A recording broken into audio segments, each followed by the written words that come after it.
കഴിഞ്ഞ ദിവസം ഇറാനാകട്ടെ ഇസ്രായേലിന് നേരെ പ്രയോഗിച്ചത് മാരകമായ പ്രഹരശേഷിയുള്ള 2-സ്റ്റേജ് ഇന്റർ കോണ്ടിനെന്റൽ ബാലിസ്റ്റിക് മിസൈലുകളാണ്. ഇസ്രായേലിലെ ആണവ കേന്ദ്രങ്ങളെ ലക്ഷ്യമിട്ടുകൊണ്ട് ഇറാൻ മിസൈൽ ആക്രമണം നടത്തുകയാണ് ഉണ്ടായത്.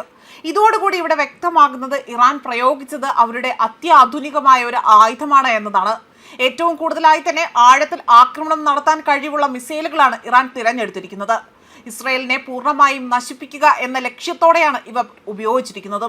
എന്നാൽ ഇറാൻ ആണവ കേന്ദ്രങ്ങൾ, അതായത് ഇസ്രായേലിന്റെ ആണവ കേന്ദ്രങ്ങളെ ലക്ഷ്യം വെച്ചെങ്കിൽ പോലും സാധാരണക്കാരുടെ ജീവിതത്തെയാണ് അത് കൂടുതലായി തന്നെ ബാധിച്ചിരിക്കുന്നത്. ഇറാൻ നടത്തിയ മിസൈൽ ആക്രമണത്തിൽ വൻ നാശനഷ്ടങ്ങൾ ഉണ്ടായതായിട്ടുള്ള റിപ്പോർട്ടുകളാണ് ഇപ്പോൾ പുറത്തു വന്നിരിക്കുന്നത്.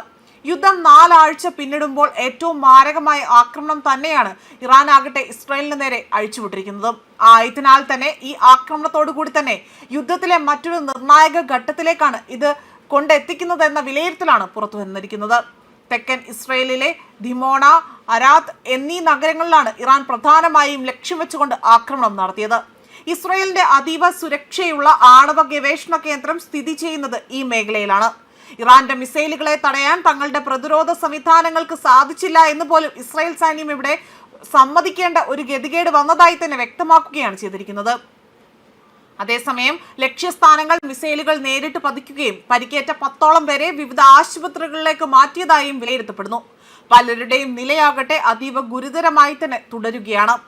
2-സ്റ്റേജ് ഇന്റർ കോണ്ടിനെന്റൽ ബാലിസ്റ്റിക് മിസൈലുകൾ പ്രയോഗിച്ചുകൊണ്ടാണ് ഇസ്രായേലിന് നേരെ വലിയ രീതിയിലുള്ള ആക്രമണം നടത്തിയതായി തന്നെ വ്യക്തമാക്കിയിരിക്കുന്നത്. ഇറാന്റെ മിസൈൽ ശേഷി അത്യാധുനികമാണ് എന്നതാണ് ഈ ആക്രമണത്തിലൂടെ തന്നെ വിലയിരുത്തപ്പെടുന്നത്.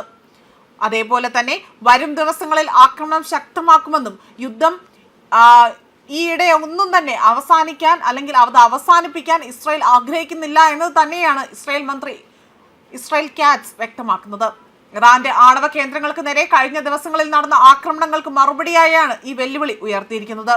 പശ്ചിമേഷ്യയിലെ യുദ്ധം കൂടുതൽ രൂക്ഷമാകുന്നതിനിടയിൽ ആഗോളതലത്തിൽ വലിയ ആശങ്കകൾ ഉണ്ടാകുന്നുണ്ട്. അതേസമയം അമേരിക്ക ആകട്ടെ യുദ്ധം അവസാനിപ്പിക്കാനുള്ള ശ്രമം തുടങ്ങിയതായും വൈറ്റ് ഹൗസിലെ ആ ഒരു ഉന്നതരെ ഉദ്ധരിച്ചുകൊണ്ടാണ് ഈ വാർത്ത പുറത്തു വരുന്നത്. തനിക്ക് സമാധാനം വേണമെന്ന് ട്രംപ് പറഞ്ഞതായാണ് റിപ്പോർട്ടുകൾ സൂചിപ്പിച്ചത്. അതേസമയം പശ്ചിമേഷ്യയിലെ യുദ്ധം രൂക്ഷമായ സംഘർഷം അത് ലോകരാജ്യങ്ങളെ വലിയ രീതിയിലുള്ള ആശങ്കയിലാണ് ആഴ്ത്തിയിരിക്കുന്നത്. മേഖലയിൽ സമാധാനം പുനഃസ്ഥാപിക്കാൻ അമേരിക്കയുടെ നേതൃത്വത്തിൽ ഉന്നതതല ചർച്ചകൾ ആരംഭിക്കുകയാണ്. വൈറ്റ് ഹൗസിലെ മുതിർന്ന ഉദ്യോഗസ്ഥർ സ്ഥിതിഗതികൾ വിലയിരുത്തുകയാണ് എന്നതാണ് അന്താരാഷ്ട്ര വാർത്താ ഏജൻസികൾ റിപ്പോർട്ട് ചെയ്തിരിക്കുന്നത്. യുദ്ധം അവസാനിപ്പിച്ച് സമാധാനം കൈവരിക്കുമെന്ന് ഡൊണാൾഡ് ട്രംപ് പ്രസ്താവനയിലൂടെ ആവശ്യപ്പെട്ടിരുന്നു. എണ്ണവില വർധനവ് ഉൾപ്പെടെയുള്ള ആഗോള സാമ്പത്തിക പ്രതിസന്ധിക്ക് ഈ യുദ്ധം കാരണമായേക്കുമെന്ന ഭീതിയാണ് ഇപ്പോൾ നിരീക്ഷകർ മുന്നോട്ട് വയ്ക്കുന്നത്. നിലവിലെ സാഹചര്യത്തിൽ യുദ്ധം ഉടനെങ്ങും തന്നെ അവസാനിക്കില്ല എന്ന സൂചന പോലും ഇരുപക്ഷവും നൽകിക്കഴിഞ്ഞ വേളയിലാണ് ഇത്തരത്തിലുള്ള വാർത്തകൾ പുറത്തു വരുന്നത്.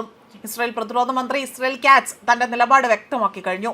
ഇറാന്റെ തന്ത്രപ്രധാന കേന്ദ്രങ്ങളെ ലക്ഷ്യം വെച്ചുകൊണ്ട് വരും ദിവസങ്ങളിൽ ഇസ്രായേൽ വ്യോമാക്രമണം ഘടിപ്പിക്കാനാണ് സാധ്യത. മിസൈൽ ആക്രമണം സൃഷ്ടിച്ച അല്ലെങ്കിൽ മാനസിക ആഘാതത്തിൽ നിന്ന് കരകയറുവാനും തിരിച്ചടിയുമാണ് ഇപ്പോൾ ഇസ്രായേൽ ലക്ഷ്യമിടുന്നത്. എന്നാൽ സമാധാന ശ്രമം പരാജയപ്പെട്ടാൽ ഒരു പൂർണ്ണ രൂപത്തിലേക്കുള്ള പ്രാദേശിക യുദ്ധത്തിലേക്ക് പശ്ചിമേഷ്യ അത് വഴുതി വീഴാനുള്ള സാധ്യതകൾ ഏറെയാണ് എന്ന് തന്നെ വിലയിരുത്തപ്പെടുകയും ചെയ്യുന്നുണ്ട്. ന്യൂസ് ഡെസ്ക് കർമ്മ ന്യൂസ്.